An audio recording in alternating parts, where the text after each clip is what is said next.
If you hear rustling, it's because Peach has a paper bag on the floor somewhere over there and she's going to town. I'm gonna show you guys a dessert that I'm gonna make as like my midday snack sort of situation.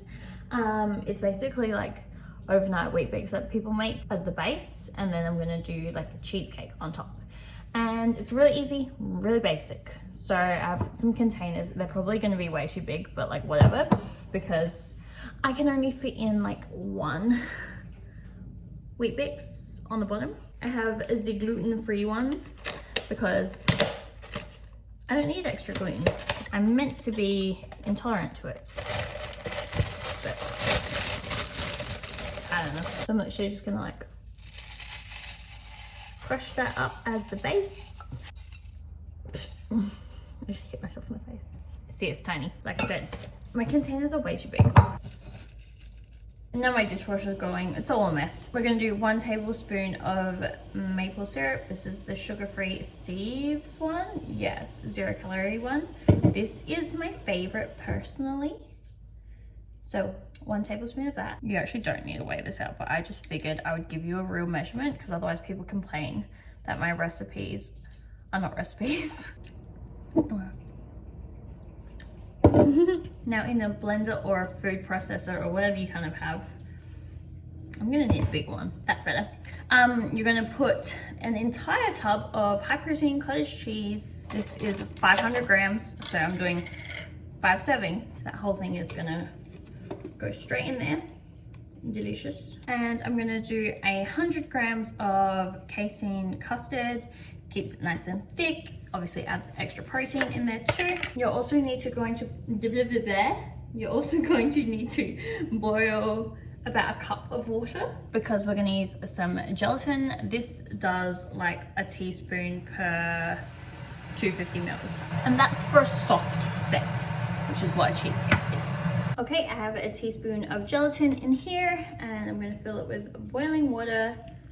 And this is a cup measurement, so it equals 250 mils. Beautiful. And then you're gonna let that bloom for a little bit. Essentially, that just means like dissolve and start activating. Once that has dissolved, you're gonna put that into here. I'm gonna try really hard to get all of that in here, but it's gonna be tight. She's tight. Mixing that bad boy up. I probably should have used the food processor, but I was being lazy. Beautiful. Okay, and then we're gonna blend this bad boy up until she's smooth. And then we're gonna taste it and see if it actually tastes okay.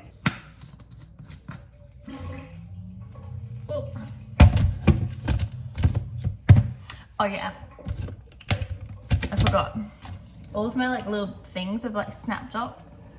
So I need to use chopsticks to make it work. Could I just buy a new blender cup? Yes. Do I have to do this every time? Yes. But it works. Don't let it overflow.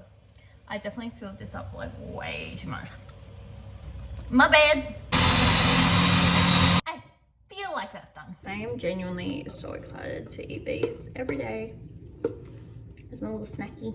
I cannot wait. I want to eat one right now, but I can't because I've already had too many calories. So honestly, the main difference between this and like your normal overnight wheat bix that you see a lot of people make is the fact that this is going to actually set like almost like a panna cotta cheesecake consistency instead, and not just be like yogurt on top of wheat bix. Maybe I'll just like lick the jar. That could be my dessert today. The final bit of je ne sais quoi is going to be a little bit of Biscoff on top. I think I've done 15 grams per day. I honestly was like scared to buy this because I was like, oh, do I really want to have Biscoff in my house when I am dieting? Because this is a major like trigger food, binge food, whatever you want to call it, to have in the cupboards for me, like peanut butter and Biscoff especially. This is going to be a nice little test of my willpower over the next coming weeks. I might get Guy to just like put it up on like a top shelf so I can't, nah, I'll get it down. I say that, I'll just get it down. So I'm going to weigh that out and melt it in the microwave really quick. Now I know there's some people who get a bit iffy about putting plastic in the microwave. I just put this in a Glad Rock bag and look, like beautiful and melted now. And so now what I'm gonna do is like just trim off the tip of this so I can like drizzle it all over my little cheesecakes. Oh no! I mean, it's good in theory. Oh my god, it's already setting. These two are just like blobs, but that's okay. We love them regardless. I mean, these two are a little bit of a mess, but like, these are cute. Look how cute. Look so, yeah, besides, let's just ignore that. We're back, it's a week later. Disregard my messy kitchen and the fact I have 3 eyelashes and look like a freaking hot mess. But I'm redoing my cheesecake recipe. This time, fuck the gluten-free Wheat Bix. It's just not great. It's just boring. Like, yeah. So I'm doing buttersnap cookies. They have gluten. Who cares? We're gonna do cottage cheese again. Blended that up with the custard. That worked beautifully with a bit of gelatin. This time, last time I put the Biscoff on top and it actually kind of like set, like the gelatin set the Biscoff and I didn't like it. So this time we are foregoing it altogether because I can't be trusted with Biscoff in the house apparently. So we're doing plain cheesecake, butternut snap cookies as the base. Plain vanilla, delicious. Yes, thought I would just update y'all because a lot of the cooking that I do, it really is just I'm making it up as I go. So if I share it, I might change the recipe like a million times, and that's what's happened this week. Oh my god, that's delicious. It's so good.